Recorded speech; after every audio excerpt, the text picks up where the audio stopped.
লেবু বেশি চিপলে তেতো হয়ে যায়, ঠিক তেমনি কিছু মানুষকে বেশি ভালোবাসা দিলে তাদের অহংকার বেড়ে যায়। তাই বলছি, যে যতটুকু ভালোবাসার প্রাপ্য তাকে ঠিক ততটুকুই দেন, এর চাইতে বেশি না।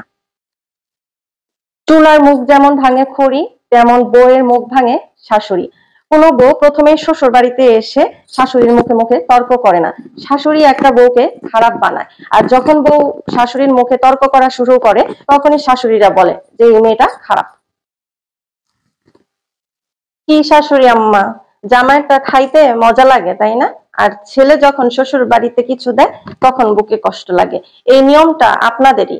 জামাইয়ের টাকা খাইতে মজা লাগে, আর ছেলে যদি শ্বশুর বাড়ির জন্য কিছু ব্যয় করে সেইটা আপনাদের বুকে লাগে। মেয়ে হয়ে জন্ম নেওয়াটা সহজ, কিন্তু বেঁচে থাকাটা এতটাও সহজ না।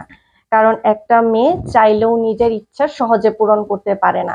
একটা মেয়েকে হাসতে গেলেও ভাবতে হয়, কাঁদতে গেলেও ভাবতে হয়। একটা মেয়ে সব সময় তার পরিবারের কাছে অসহায়।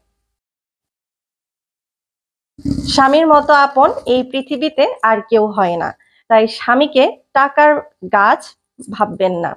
স্বামী নামক এই বট গাছটা যতদিন আপনার মাথার উপর থেকে ছায়া দিবে, ততদিন আপনাকে সবাই ভালোবাসবে, ততদিন সবাই আপনাকে মূল্য দিবে। আর যখন এই বট গাছটা আপনার মাথার উপরে না থাকবে, এই পুরো পৃথিবীর মানুষ যতই আপনাকে ভালোবাসুক না কেন, আপনার কাছে এই পৃথিবীটা অন্ধকার মনে হবে।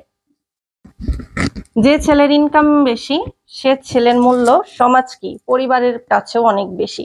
যে ছেলের ইনকাম নেই, সে ছেলেকে পরিবারের কাছে কোনো মূল্য নেই। কারণ আজকালকার বাবা মারাও ছেলের অর্থ দেখে ছেলেকে বেশি ভালোবাসে, কোন ছেলের অর্থ বেশি আর কোন ছেলের অর্থ কম।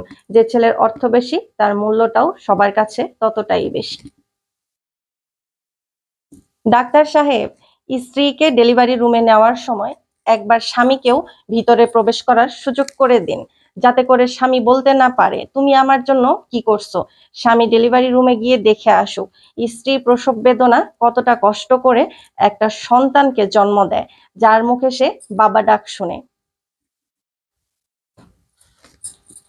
শ্বশুর বাড়িতে সবাই ফেরেশতা, আর ঘরের বউ যে সে শুধু একমাত্র শয়তান। আর শ্বশুর বাড়িতে সবাই সত্যবাদী, ঘরের বউটাই একমাত্র মিথ্যেবাদী। স্ত্রী পরকিয়া করলে স্বামী তার সাথে আর সংসার করতে চায় না। আর স্বামী যদি পরকিয়া করে, এটাকে কেউ দোষেরই মনে করে না।